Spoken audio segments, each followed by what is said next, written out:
This is the story of the one. As head of maintenance at a concert hall, he knows the show must always go on. That's why he works behind the scenes, ensuring every light is working, the HVAC is humming, and his facility shines. With Grainger's supplies and solutions for every challenge he faces, plus 24/7 customer support, his venue never misses a beat. Call quickgrainger.com or just stop by. Grainger, for the ones who get it done. It's KFI AM 640, and you're listening to The Conway Show on demand on the iHeartRadio app. Mark Thompson sitting in for Tim through the holiday season as Tim takes some time away. A lot going on today. We've got a couple of guests on board. Got a comedian, a very good comedian. Pat McGann's coming in after 5 o'clock, so that's going to be fun. Dean Sharp's coming through, a man's man. I can ask Dean Sharp about my swamp gas problem. I have a problem at the house with one of the bathrooms filled with the smell of, like, sewer smell. What the hell with your house, man? It's haunted. I'm telling you, it's been fine for 3 years, but now the haunting is coming out. I mean, I'm fully expecting that I'll get the knock on the door that it's been built on some kind of native people grave, and that's the reason I'm getting this insane series of things happening. But there is a thick, hard to take smell in this bathroom, the one bathroom. Now, fortunately, you can close the door to the bathroom and open the window, and so you don't live with it in the whole house. We have the plumber coming on Monday, but maybe Dean Sharp, my dream man, will come through, the house whisperer, and set things straight. Anyway, that's a little bit of what's happening on the show. We've also got all manner of stuff serious and stuff holiday related and stuff a little bit offbeat. And I think certainly as far as being an American goes, probably the lead story is the fact that the government is close to closing down. There was a bill, as you know, that was designed to fund the government through March. And that bill was kneecapped by Elon Musk. And then he came forward first, and Donald Trump came forward a few hours after that. Like 4 hours later, Trump joined the fray, and they were successful in derailing that. Now, they derailed it because they didn't like the amount of money that was going to disaster relief. There was disaster relief for the hurricane in North Carolina and Florida. There was some money for wildfire relief. It was $100 billion. So they objected to that. But the one thing that they wanted was a raising of the debt limit. And the reason that they want that, I'm talking about Musk and Trump, is because they are coming in, as you know, a priority of the new administration is these tax cuts, and the tax cuts will raise the debt. So they kneecapped that. And in fact, Musk said he didn't want Congress to pass anything until the new president is there, and Trump won't be the new president until late January, right? So I mention this because this is sort of the history of events over the last day. Realizing that we won't be able to keep the government open without some kind of continuing resolution, they hatched their own version of a funding bill. And that was just voted down, Crozier was telling me, in Washington just minutes ago. And it wasn't even close. They needed a 2/3 majority because it's under a fast-track process before the shutdown tomorrow night is scheduled. And the vote was 174 to 235. So the irony of that debt ceiling argument, by the way, is that Republicans don't want to raise it at all, and Democrats usually are the ones that are pushing to raise it. And Donald Trump wants to actually do away with the debt ceiling. Well, he wants to raise it or do away with it because of these tax cuts. Right. And he doesn't want on his watch there to be a request to eliminate the debt ceiling or raise the debt ceiling. It looks better for Trump if it's done on Biden's watch, and he said as much. I want to do this on Biden's watch. I don't want to do it on mine. Right. So it's also why, he also saying that's why he has no problem with the shutdown, because it would be during Biden's administration. And there's some thought that the Biden administration might, from an image standpoint, take a hit, as you're saying. But there's also thought that this is an awkward way to start your new administration with coming off of a government shutdown. The government shutdown is a fairly serious thing, meaning it will affect a lot of life in America. I mean, we don't even keep track, I think, sometimes of the ways that we interact with federal agencies. But, there's money set aside all the time for the operations of the feds, even within the state. It's interesting, the gamesmanship that's going on right now. Because to me, it's whatever was in this package, which we're going to find out, which was just rejected, it was soundly voted against by Republicans. I mean, all Democrats voted against it. One voted present, but all Democrats voted against it. And I think 30 to 40 Republicans voted against it. And I think that to me, the thinking was that it'll pass the House with a Republican majority in there, then go to the Senate. The Senate will probably reject it because it's Democrat, controlled for now. And then that would look, like you say, that would look bad on Democrats if it would shut down the government. Yeah, the thing that's, I think, just as an aside, one of the moments, the teachable moment here is something that Musk is going through.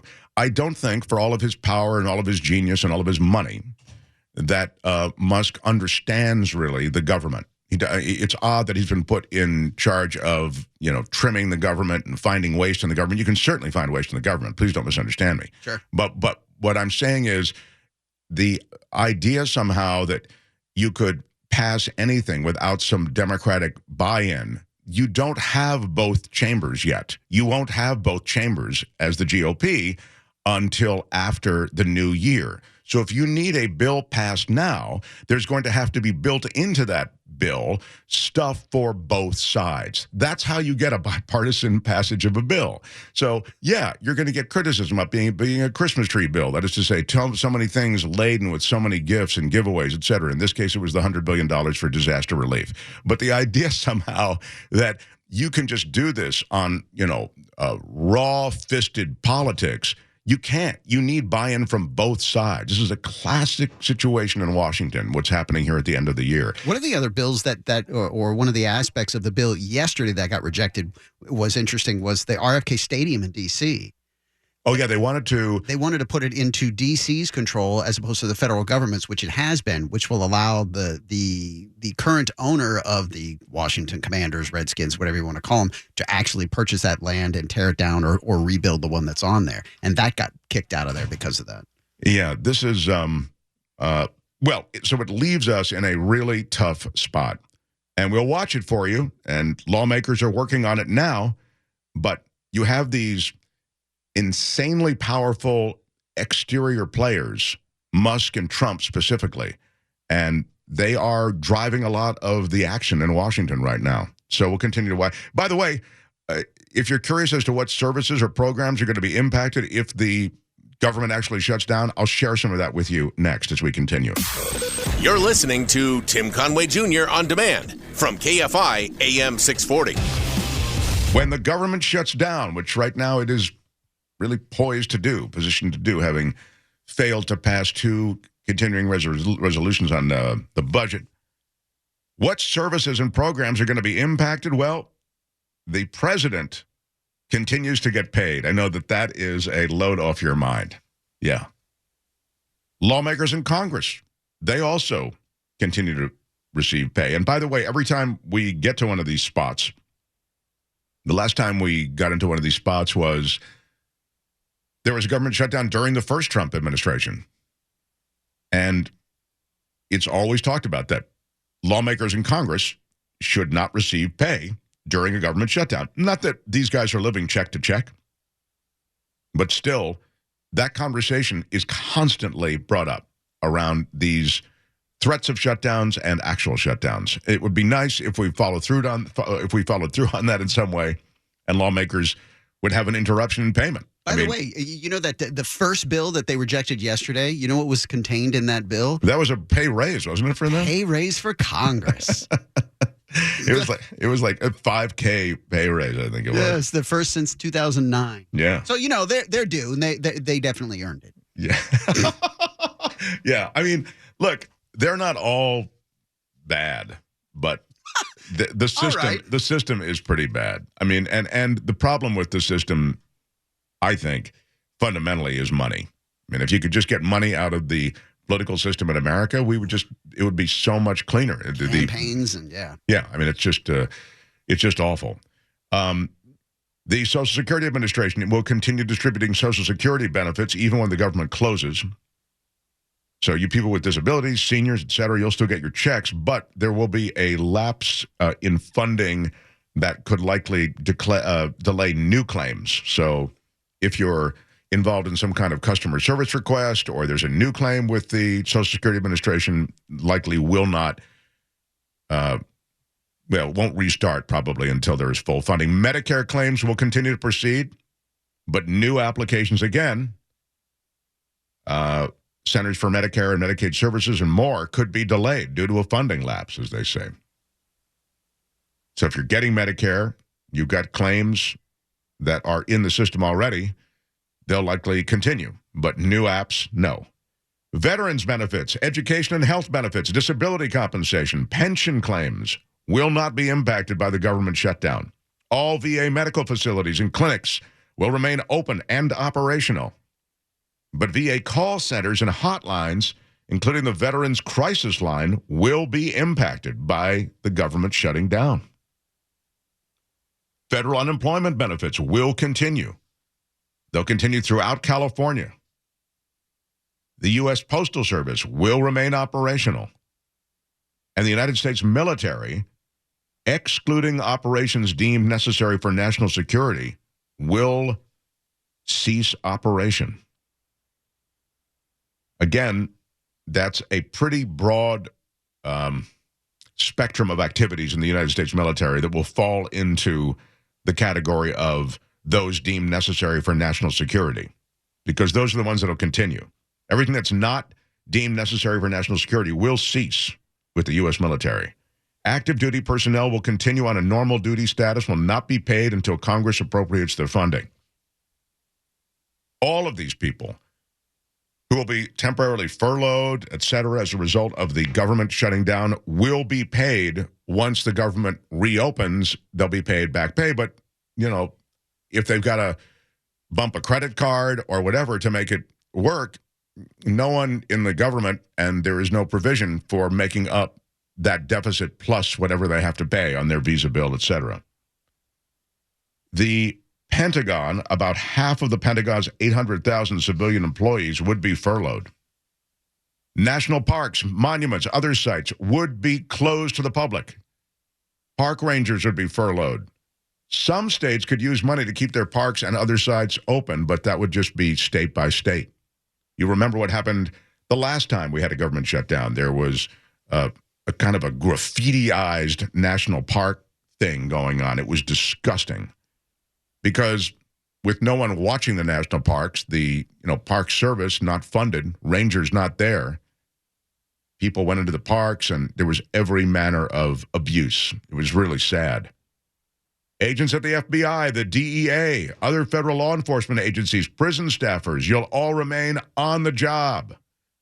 The Secret Service, the Coast Guard, you will continue operations. But the Federal Trade Commission's consumer protection, antitrust employees, all would be furloughed. Federal courts will be open. Without congressional funding, they can still stay open, but they'll eventually have to scale back activities depending on how long that shutdown lasts. Supreme Court will stay open as well. Airport screeners, air traffic control workers would be required to work, but they wouldn't be paid until the government reopened. And absenteeism could be a problem. That was an issue the last time. Technically, these air traffic control workers have to come to work. Technically, TSA has to come to work, but all of a sudden, nobody's getting paid, and absenteeism can be an issue. The U.S. embassies and consulates, they would remain open. Passport and visa processing would continue as long as sufficient fees cover operations. Pell Grants and student loans, they'd continue to be paid, but could be disrupted as most education department employees won't be there anymore. They'll be furloughed. And finally, you may like this. The IRS would stop examining and auditing tax returns and responding to taxpayer queries. Automated tax collection would continue. About 2/3 of the 90,000 employees at the IRS will be furloughed. All of that, if the government fails to stay open. The federal government closing, is it midnight tomorrow night, Croce? Yes, sir. 12:01 Saturday morning. So there is a quick skinny on what to expect. When we come back, there is a rumble in reality TV. I'll tell you about it next. You're listening. This is the story of the one. As head of maintenance at a concert hall, he knows the show must always go on. That's why he works behind the scenes, ensuring every light is working, the HVAC is humming, and his facility shines. With Grainger's supplies and solutions for every challenge he faces, plus 24/7 customer support, his venue never misses a beat. Call quickgrainger.com or just stop by. Grainger, for the ones who get it done.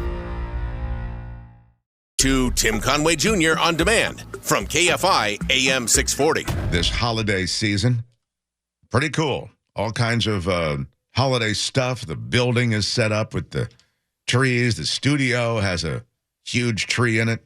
There's a lot of trees and lights and all that holiday, festive, sort of warm atmosphere. Kind of love it. But there is controversy this holiday season. It takes place out of the world of the Real Housewives of Atlanta. I know. Didn't think of all of the areas in which there might be controversy. You certainly didn't think the Real Housewives of Atlanta would be one of them. But one of the stars of Real Housewives of Atlanta, Peter Thomas, is going to be headed to prison. That's right. They don't mess around. They don't mess around on Real Housewives of Atlanta.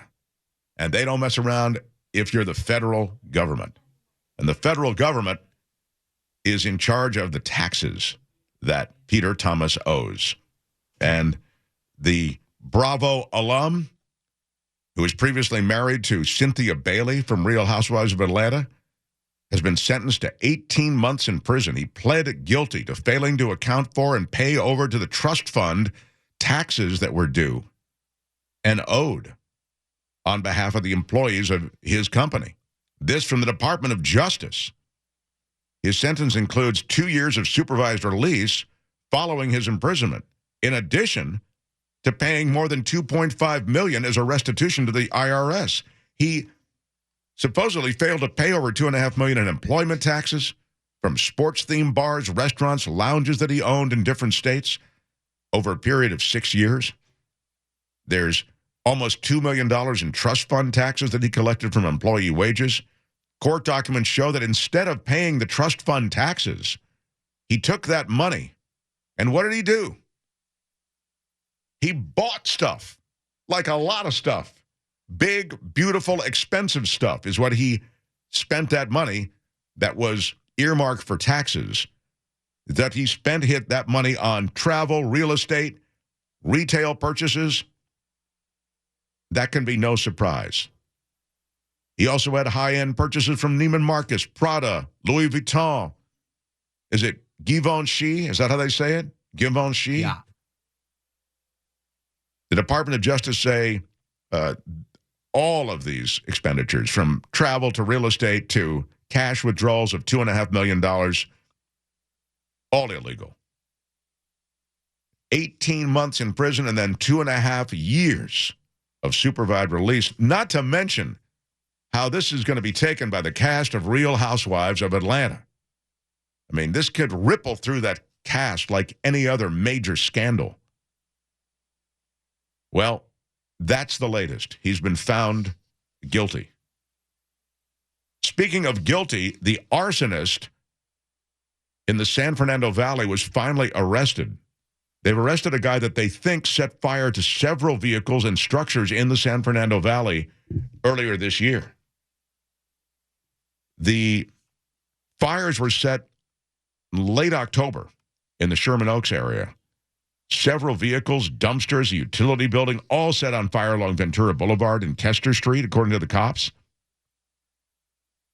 LAFD was on the scene, extinguished the fires immediately, and determined they were the result of arson. So an investigation was launched. It's the LAPD Major Crime Division, and they identified this guy. I think it's a really nice job of sleuthing.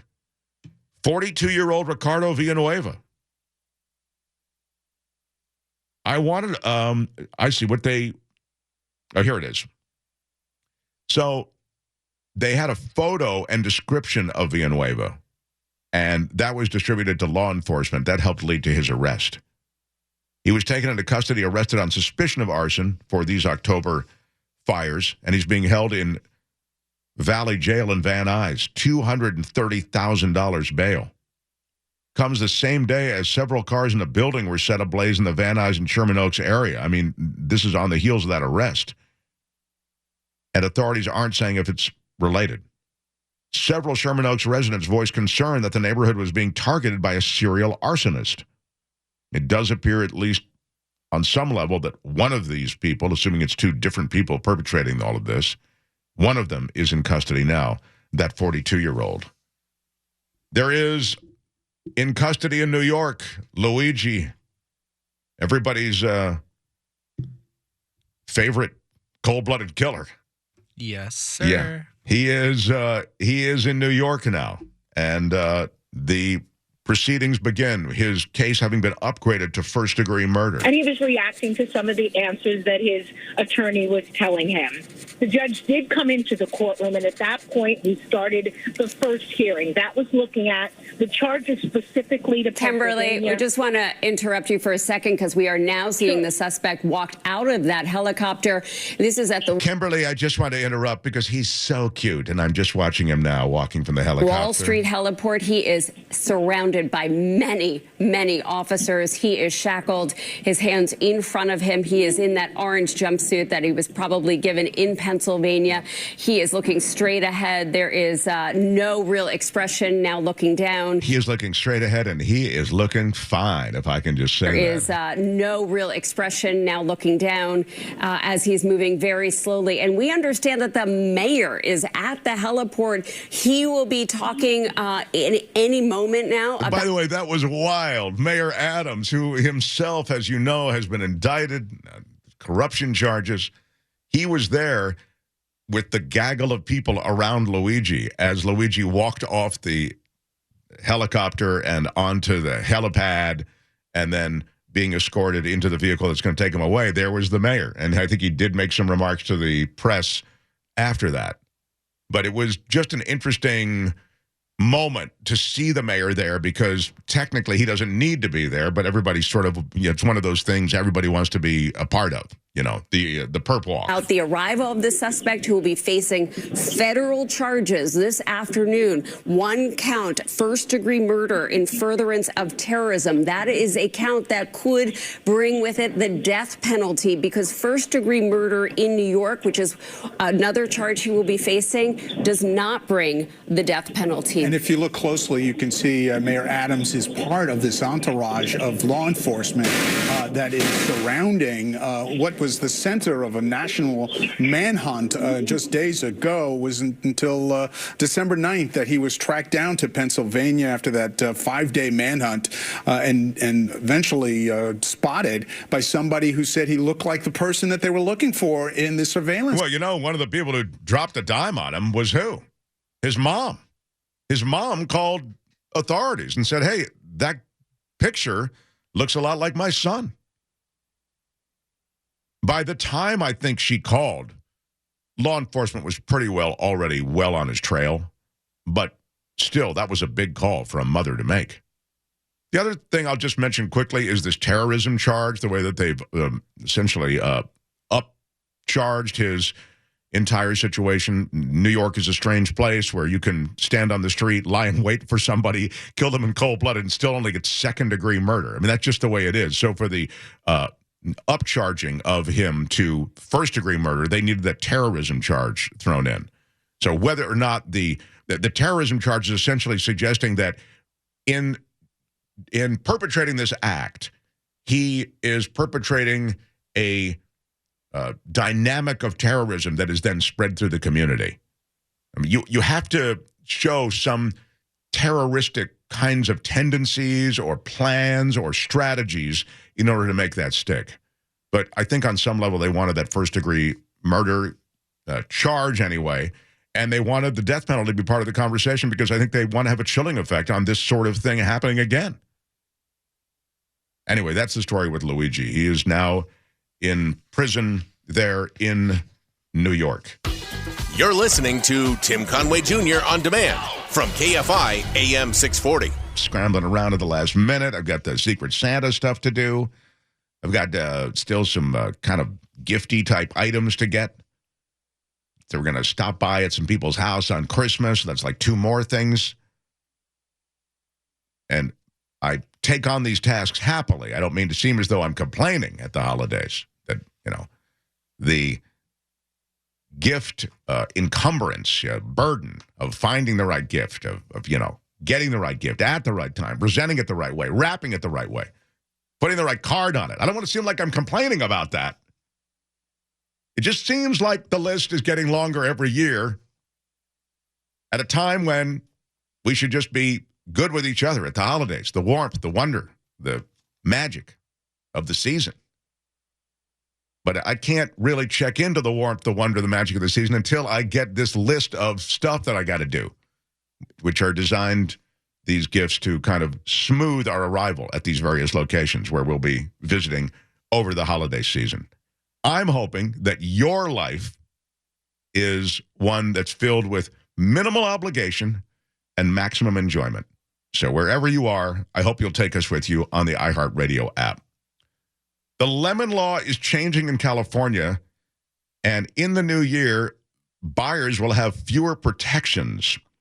One of the things associated with this entire process and the new lemon law, the new version of it, is that the courts were getting so clogged, apparently, with lemon law cases that they were looking for different ways in which they could provide consumers with protection, but sort of, clear this backlog in the courts. So starting January 1st, car buyers who purchase a faulty vehicle will now have to navigate a new version of the lemon law. It's been around for 50 years. And as you know, the lemon law allows consumers to demand that the car company, or wherever you purchase the car, that they fix or replace the defective vehicles that they sell. So the deal is that this new legislation will make it still possible to go after whoever sold you the car, but it's just going to be a little more complicated than it used to be. So they give you an example. There's a farm worker who purchased a GMC Sierra with 40,000 miles on it. Fresno car dealer, $25,000 changes hands, and almost immediately after this woman drove off the lot, she said the truck started having mechanical problems, and she claims that they should have been covered under the warranties, but she said that the car's maker, General Motors, refused to honor them. So she said, I kept making the payments, and then I finally got an attorney, and the attorney told the dealership the truck doesn't work. But the Fresno judge tossed her lawsuit a year later and ruled in a separate case that warranties that would apply to new cars don't carry over if the vehicle is sold again. And the Supreme Court affirmed that. So now she doesn't have a truck. She's out $25,000. And this new lemon law would take into account this kind of situation and possibly offer her recourse. So it seems to me that there might be some positives there, but navigating to the positives could really be more complicated. Gavin Newsom has reluctantly signed this lemon law bill, he says, and he's hoping that what hitches are in the bill will be cleaned up with the legislature in the next year. I mean, generally it's thought that the lemon law requires manufacturers to replace or repair a defective used car or truck. And this is true if the lemon vehicle was sold, the lemony vehicle was sold within the window of its original new vehicle warranty. So now they're interpreting what that new vehicle warranty is. And they're also interpreting the statute. So they're saying, if you don't want us, the justices of the Supreme Court are saying, if you don't want us to interpret it, then rewrite it more clearly. You should take it back to the legislature, and this new lemon law should be hammered out so that people can navigate it more easily, and so that you're able to determine what is defined as a lemon vehicle and one that has serious warranty defects and defects that the manufacturer isn't fixing after multiple attempts. That was always the thing, right? You take it back 3 times. If they don't fix it, then it's a lemon and you get the money back. But the lemon law applies only to disputes involving the manufacturer's new vehicle warranty. That's the way it sits right now. If the manufacturer or dealer is unable to repair a serious warranty defect in a vehicle after what the law says is a reasonable number of attempts, I always thought it was 3, but maybe it's more, the manufacturer must either replace it or refund the purchase price. This according to the California Department of Consumer Affairs. But what they're doing is they're making it slightly harder to recover that, at least initially, because of this growing backlog of lemon law cases. They have 22,000 of them this year in just the California courts. In LA County, nearly 10% of all civil filings are now lemon law cases. So I get it. They have to streamline the lemon law, speed up the process of getting consumers a working car, and they need new procedural rules to do that for that litigation. Otherwise, you're going to be bogging down the courts with this stuff.